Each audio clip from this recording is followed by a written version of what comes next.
I'd say growing up, there was definitely a sense of expectation of how I would be as I got older and how I was supposed to act. As a slightly older girl and growing into a woman, I'd say there's probably an element of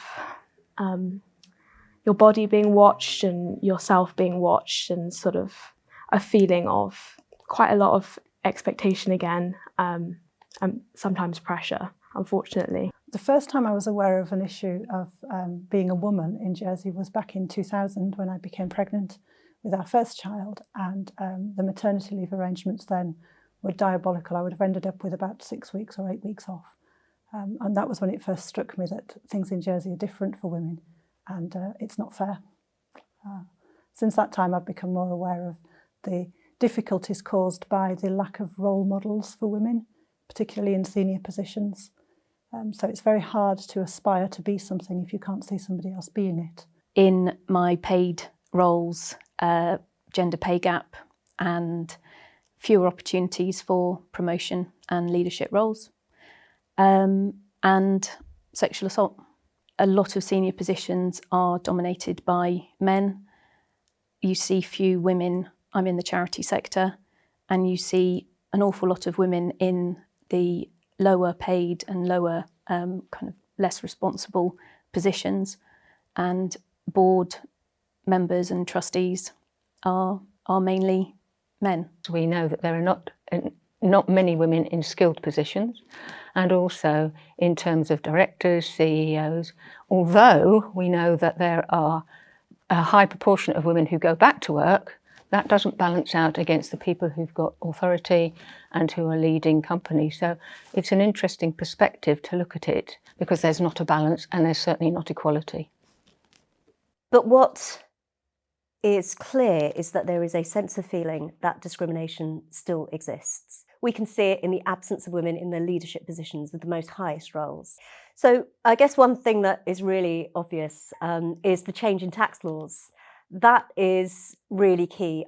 So it's pleasing to see that that is changing.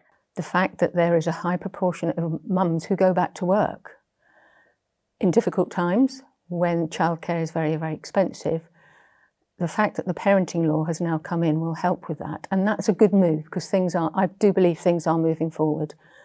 I think we need to have more women in the States, because women need a voice. And only when women have a voice can they make a difference. I'm very fortunate our States member is a woman and is a great strength and a great role model, but there are very few of those. And it becomes hard, I think, for people to challenge the existing status quo. As you go through life, I became aware of all the things that would impact me as a woman. That's how you measure a good community, by valuing children. In order to do that, you have to value women and you have to value families. And that, for me, is absolutely key.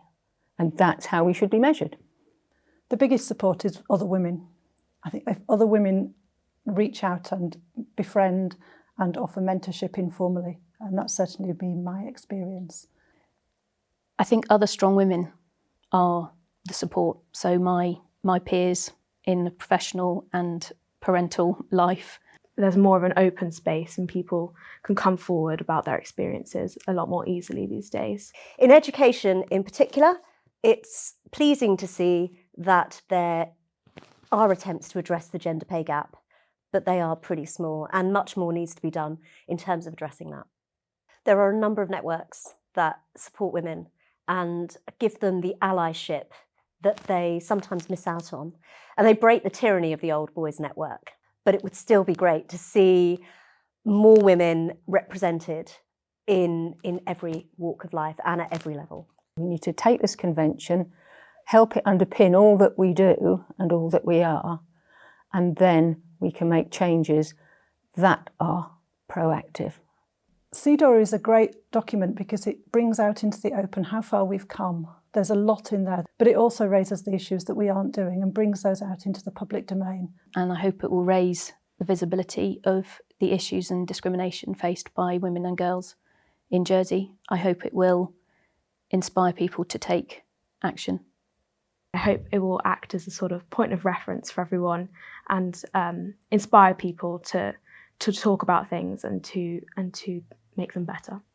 There are positive steps that can be taken to ensure greater representation of women as well, and that's a real positive.